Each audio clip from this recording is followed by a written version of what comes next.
좋은 아침입니다. 미라클 모닝 라디오 시작하겠습니다. 오늘 49일차 주제는 아비가일의 지혜. 하나님 말씀은요 사무엘상 25장입니다. 여호와를 경외하는 것이 지혜인 것이겠지요. 전쟁이 주께 속한 것이 지혜인 것입니다.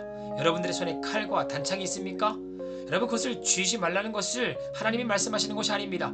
칼과 단창이 있다 하더라도요 내 배우 위에 여호와 하나님이 함께 해주셔야지 이 칼과 단창이 의미가 있다 라고 생각할 수 있는 사람이 지혜인인 자인 줄 믿으시기 바랍니다. 여러분 사무엘 선지자가요 그와 같은 지혜를요 사울에게 풀어주었고요 다윗에게 가르쳐 주었습니다. 그런데 그 사무엘 선지자가 25장에 죽게 되었습니다. 이제 이스라엘 백성들은요 그와 같은 지혜를 들을 수 없게 되었다는 것을 암시하고 있다는 것이에요. 그런데 하나님께서는요 사무엘 선지자에 이어서 나단 선지자를 예비해 놓으셨습니다. 하지만 그는 아직 뚜렷한 활동을 하지 못하고 있습니다.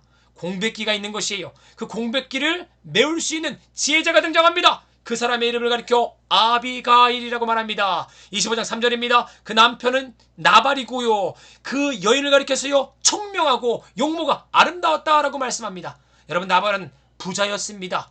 그런데 그 부자인 나발에 대해서요 다윗은요 어떻게 평가하고 있냐. 6절입니다. 그 부하게 사는 자에게 이르기를 너는 평강하라. 내 집도 평강하라. 내 소유의 모든 것도 평강하라 라고 말씀합니다. 다윗은요 자기의 권력으로요 군사력으로요 나발의 재산을 빼앗을 수도 있음에도 불구하고 나발을 축복하고 있는 것이에요. 의로움을 보이고 있는 것입니다. 그런데 나발은 반대적으로 어떻게 얘기하고 있습니까? 10절입니다. 나발이 다윗의 사원들에게 대답하여 이르되 다윗이 누구며 이새의 아들은 누구냐? 요즘에 각기 주인에게서 억지로 떠나는 종이 많도다. 사울을 배신하고 떠나온 다윗을요 비판하고 있는 것입니다.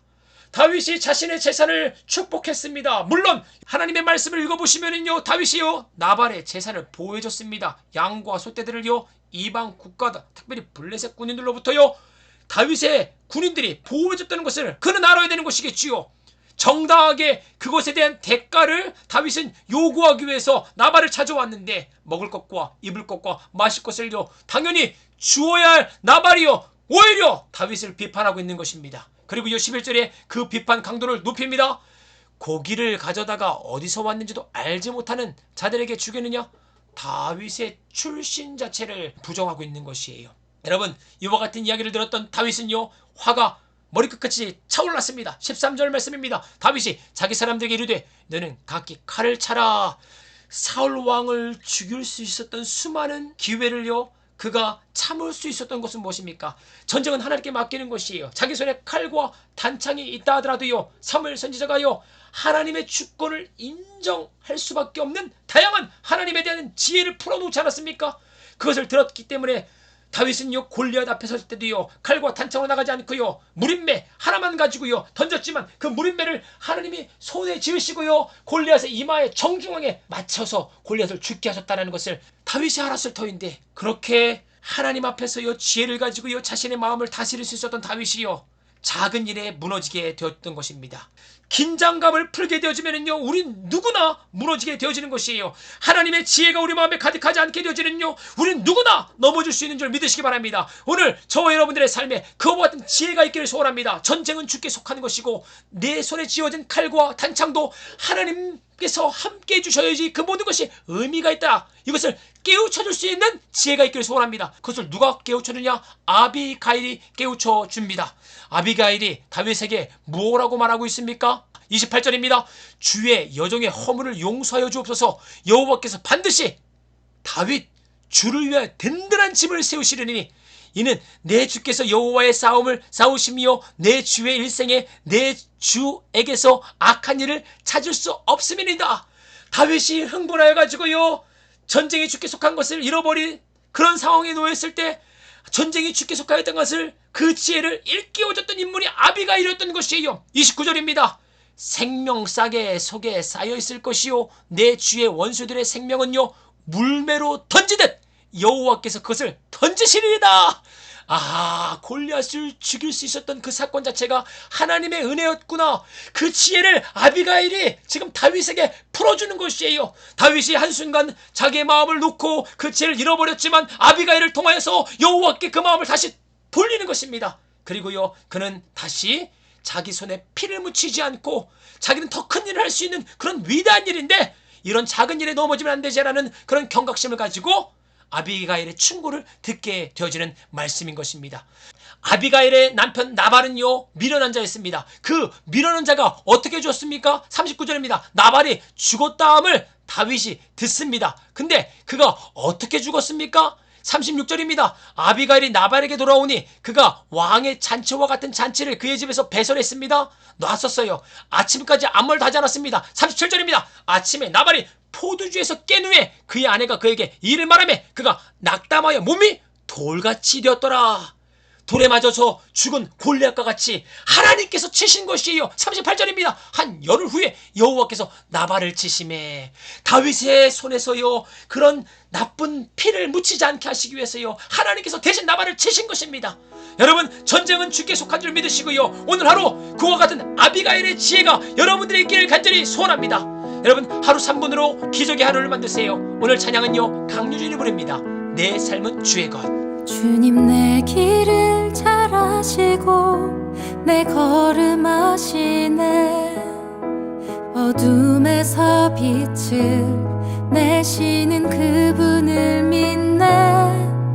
무엇으로 주를 섬길지 어디로 가야 할지 헤매이는 나를 아시고 길을 여시네.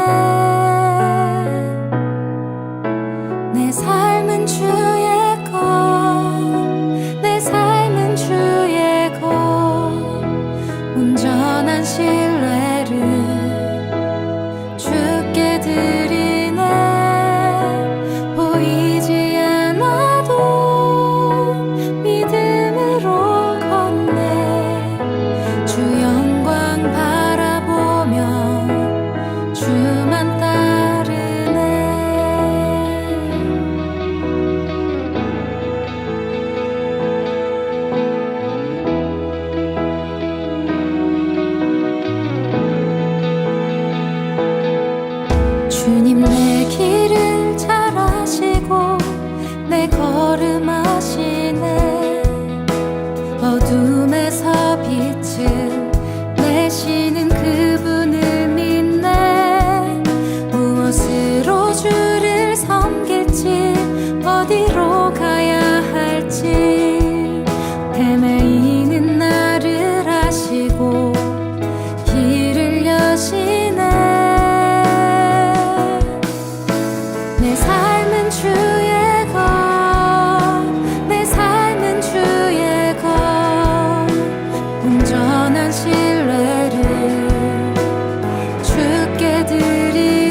신뢰를